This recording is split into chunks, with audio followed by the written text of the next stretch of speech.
She knelt in the dust, trembling, as her stepmother counted the bills. $100. Crisp, cold. Final. That's all she was worth. The stranger's shadow stretched long across the ground as the sun began to set, and somewhere in the distance, a mother's lullaby played in her memory, a song she would carry into the darkest night of her life. But this is not a story of defeat. This is a story of a seed buried in bitterness that grew into something no one could have imagined. Before the sun could kiss the horizon, Amara was already awake. Her feet touched the cold floor of the kitchen where she slept, not in a room, not on a bed, but on a thin mat beside the dying embers of yesterday's fire. She was 18 years old, but her hands told the story of a woman who had lived twice that long. Cracked, calloused, tired. Outside, the village still slept, but not Amara, never Amara. She wrapped her faded wrapper around her waist and stepped into the morning chill, carrying 2 plastic buckets to the well. The road was silent, except for the sound of her footsteps and the distant crow of a rooster, announcing the birth of another day. When she returned, her stepmother, Mama Ngozi, was already seated at the wooden table, arms folded, eyes sharp as broken glass. "You're late," Mama Ngozi said, though the sun had barely risen. "I'm sorry, Ma," Amara whispered, setting the buckets down gently. "Sorry doesn't cook my food. Sorry doesn't sweep my floor. Your father left me with you like a curse, and every day I pay for his foolishness." Amara said nothing. She had learned long ago that silence was her only shield. In the next room, her stepsister Ades stirred lazily in her bed, a real bed with sheets and pillows, and yawned loudly. "Amara, bring me water to bathe." "Yes, sister," Amara replied softly. Mama Ngozi smiled bitterly. "At least one of my daughters knows her place." But Amara was not her daughter. She was a reminder, a ghost of a love Mama Ngozi never had. By midday, the market was alive with color and noise. Women shouted prices for tomatoes and peppers. Children chased each other between stalls. The air smelled of roasted plantain and fresh fish drying in the sun. Amara walked slowly through the crowd, carrying a basket of vegetables Mama Ngozi had sent her to sell. Her steps were quiet, her head low. She had learned not to draw attention to herself, but an old woman noticed her. She sat beneath a faded umbrella, selling bitter cola and garden eggs, her face lined with the wisdom of many seasons. As Amara passed, the old woman reached out and gently touched her wrist. "Child," she said softly, her voice like dry leaves in the wind, "why do you walk like someone carrying the weight of the world?" Amara looked up, startled. I'm fine, Ma." The old woman studied her for a long moment, then smiled, a sad, knowing smile. "Your suffering will not last forever, child. The sun always rises, even after the longest night." Amara's throat tightened. She wanted to believe it, but belief was a luxury she could no longer afford. "Thank you, Ma," she whispered, and continued on her way. Behind her, the old woman watched her go, shaking her head slowly. "That one," she muttered to herself, "carries the spirit of something greater. I only hope she lives long enough to see it." That evening, Mama Ngozi sat alone in the dim light of a single kerosene lamp, counting coins, again and again. But no matter how many times she counted, the numbers never changed. Dit. She owed the landlord, she owed the neighbor, she owed the woman who sold her rice on credit. And every time she looked at Amara, she saw another mouth to feed, another burden to carry. "Why did you leave her with me?" she hissed into the darkness, speaking to a man 6 years dead. "Why?" But the dead don't answer. And so Mama Ngozi made a decision. A terrible, cold, final decision. The next morning, a black SUV rolled into the compound, slow and deliberate, like a predator circling its prey. The engine purred softly as it came to a stop, and the door opened. A man stepped out. He was old, perhaps in his 60s, but he carried himself with the confidence of wealth. His shoes shone even in the dust. His shirt was crisp, his smile polite. But there was something in his eyes that made the air feel heavy. "Good morning, Mama," he greeted in a calm, measured voice. "My name is Mr. Chukwudi. I believe we spoke on the phone." Mama Ngozi stood quickly, suddenly respectful, suddenly soft. "Yes, yes, sir. Please come inside. Sit." They spoke in low voices. Amara, washing clothes in the back, could not hear the words, but she felt the shift in the air. Something was happening, something that involved her. 20 minutes later, Mama Ngozi called her name. "Amara, come here." She came, water still dripping from her hands, her heart beginning to pound without knowing why. Mama Ngozi's face was unreadable.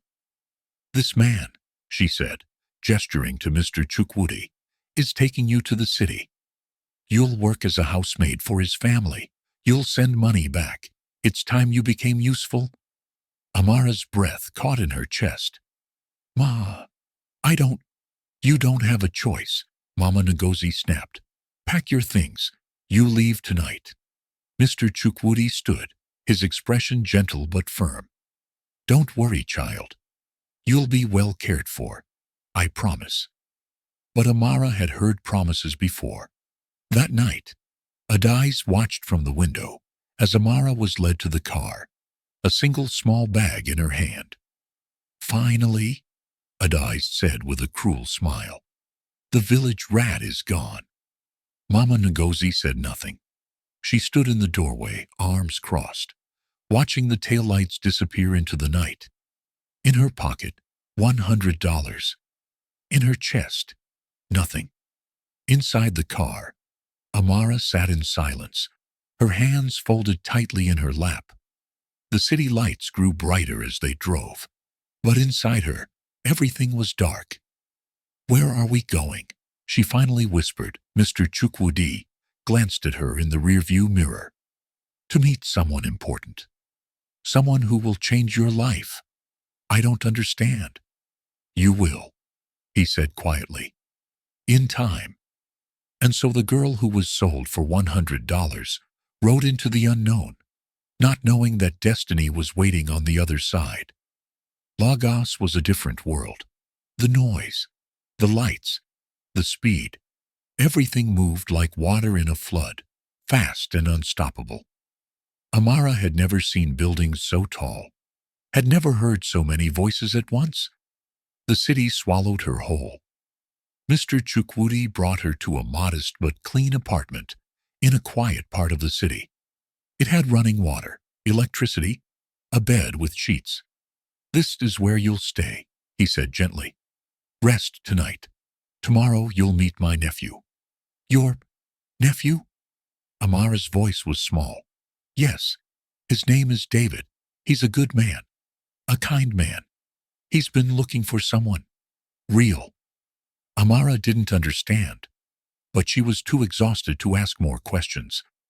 That night, she lay in a real bed for the first time in years and stared at the ceiling. She thought of her mother, her father, the village, the old woman in the market. "Your suffering will not last forever." She closed her eyes and let the tears come. 3 days passed. Amara spent them in quiet confusion, waiting. Mr. Chukwudi checked on her daily, bringing food, asking if she needed anything. He was kind, patient, but she didn't trust kindness anymore. Kindness, in her experience, always had a price. And then, on the 4th day, the door opened. A young man stepped inside. He was tall, handsome, dressed simply in jeans and a white shirt. But there was something in the way he carried himself. confidence without arrogance, power without cruelty. "Hello," he said, his voice warm. "I'm David." Amara stood quickly, uncertain whether to bow, to speak, to run. David smiled gently. "Please, sit. I'm not here to frighten you." She sat, her hands trembling slightly in her lap. David pulled up a chair and sat across from her, not too close, giving her space. "I know you're confused," he began. "I know my uncle didn't explain everything. So, let me be honest with you." He leaned forward slightly, his eyes kind. "I'm a businessman. I've built companies.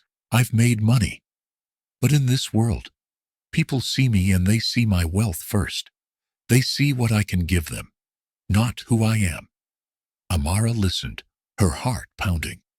"So I asked my uncle to help me find someone different, someone who hadn't been poisoned by greed, someone with a pure heart." He paused. "He told me about you." Amara's eyes widened. "Me?" "Yes, you." David's voice softened. "I'm not asking you to love me today. I'm not asking you to marry me tomorrow. I'm asking you to give me 6 months. Stay here. Let me show you who I am. And if, at the end, you want to leave, I'll give you enough money to start a new life anywhere you choose." Tears welled in Amara's eyes. "Why?" she whispered. "Why would you do that?" David smiled sadly. "Because someone once showed me kindness when I had nothing, and it saved my life." He stood. "Think about it. There's no pressure. The choice is yours." And for the first time in 6 years, Amara realized she had a choice. The months that followed were unlike anything Amara had ever known. David didn't treat her like a servant. He treated her like a person. He asked her about her life, her dreams, her fears. He taught her about business, about confidence, about seeing herself as valuable. "You're not a burden, Amara," he told her one evening, as they sat on the balcony watching the city lights. "You never were." As she looked at him, her eyes glistening. "Then why did she sell me?" "Because hurt people," David said quietly. "Your stepmother's pain became your prison. But you're free now." Slowly, carefully, Amara began to believe him. She learned to read contracts, to speak in meetings, to walk into a room without shrinking. David introduced her to his world, not as decoration, but as an equal. And somewhere along the way, between the laughter and the late-night conversations and the quiet moments of understanding, something shifted. She fell in love with him, and he with her. On the 6th month, David took her to a private beach. The sand was white, the ocean endless, the sky painted in shades of gold and pink as the sun prepared to set. He turned to her, took both her hands, and knelt. "Amara," he said, his voice steady but full of emotion. "You've taught me what it means to be loved for who I am, not what I have. You've shown me strength I didn't know existed. Will you marry me?" She couldn't speak. The tears came too fast. But she nodded. Yes, yes. 1,000 times, yes. They married quietly, surrounded by people who loved them, not for status, not for wealth, but for the truth of who they were. And Amara, the girl who was once sold for $100, became the wife of a billionaire. But the story doesn't end there. 1 year later, Amara sat in the study of their mansion, staring out the window at the sprawling gardens below. David entered quietly and sat beside her. "What are you thinking about?" "Home," she said softly. "Do you want to go back?" She turned to him, her expression unreadable. "Yes, but not for me." She paused. "For her." David understood immediately. "Your stepmother." Amara nodded. "I need to face her, not with anger, but with truth."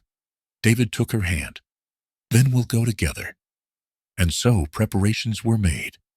The convoy arrived on a Sunday morning, 3 black SUVs rolled slowly into the village, their engines purring like lions.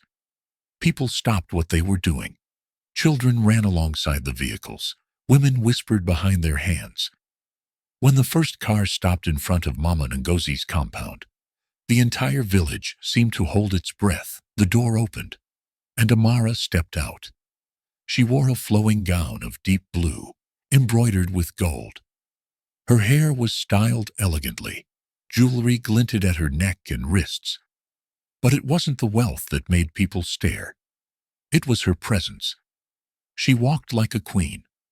Mama Ngozi was sweeping the front yard when she looked up and froze. The broom fell from her hands.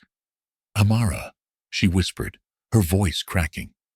Adais rushed out of the house, her mouth falling open in shock. It can't be. But it was.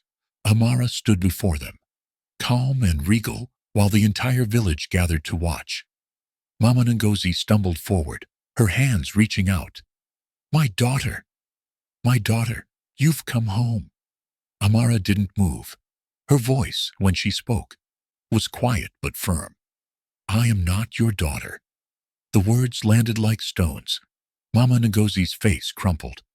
"Amara, please, you sold me," Amara continued, her voice steady. "For $100. You told me I was worthless, a burden, a curse. You sent me away with a stranger, not knowing if I would live or die." The crowd murmured. Mama Ngozi fell to her knees. "I was desperate. I had no money. I thought, you thought only of yourself." Silence. Adais stood frozen, her earlier cruelty now buried beneath shame. Amara looked down at the woman who had tormented her for years, and something inside her softened. Not with weakness, but with strength, she knelt. Mama Ngozi looked up, tears streaming down her face. Amara reached into her purse and pulled out an envelope. She placed it gently in Mama Ngozi's trembling hands. "There's $10,000 in there," Amara said quietly. "Enough to pay your debts, enough to start again." Mama Ngozi gasped, her hands shaking. "Why? Why would you?" "It is because I'm not you," Amara said simply.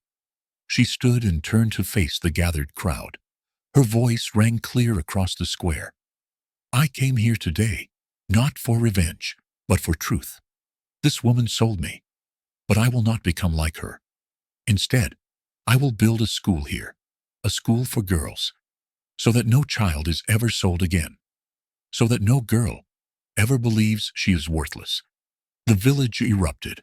Some wept, some cheered, some fell to their knees in gratitude. David stepped forward and took Amara's hand. Together, they walked back to the car.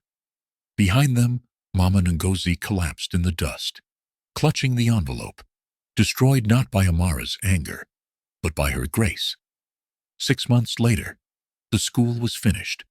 Bright yellow walls, blue roofs, rows of desks, books, chalkboards, a garden where children could play. On opening day, Amara stood at the gate and watched as dozens of little girls ran inside, their laughter filling the air like music. An old woman approached her slowly, leaning on a wooden cane. It was the woman from the market. "I told you," the old woman said, with a knowing smile. "The sun always rises." Amara smiled, tears in her eyes. "Yes, Mama, it does." David wrapped his arm around her shoulders. "Are you happy?" She looked at the children, at the village, at the life she had built from ashes. "Yes," she whispered, "I am." The narrator's voice returns, calm and deep, like the closing of a sacred story. In the end, Amara did not destroy the woman who betrayed her. She did not seek revenge. She did not become the monster that once devoured her. Instead, she chose something far more powerful. She chose grace, a pause. Because you see, cruelty plants seeds that bloom into consequences. But grace is the soil in which new life grows. Amara was buried in bitterness, sold for the price of a meal. But she didn't stay buried. The camera pulls back, showing the school, the children, the village transforming. She rose, she bloomed, and she fed the world. Another pause, longer this time. So remember this, my brothers and sisters. The seed that is planted in darkness does not remain in darkness. The sun always finds it, and when it rises, it does not curse the soil that buried it. It simply grows, and grows, and grows. The final image, Amara, standing in the doorway of the school, sunlight pouring over her, children laughing behind her, a smile of peace on her face. What will you choose when life buries you? Revenge or grace? Bitterness or bloom? Fade to black. The choice, as always, is yours.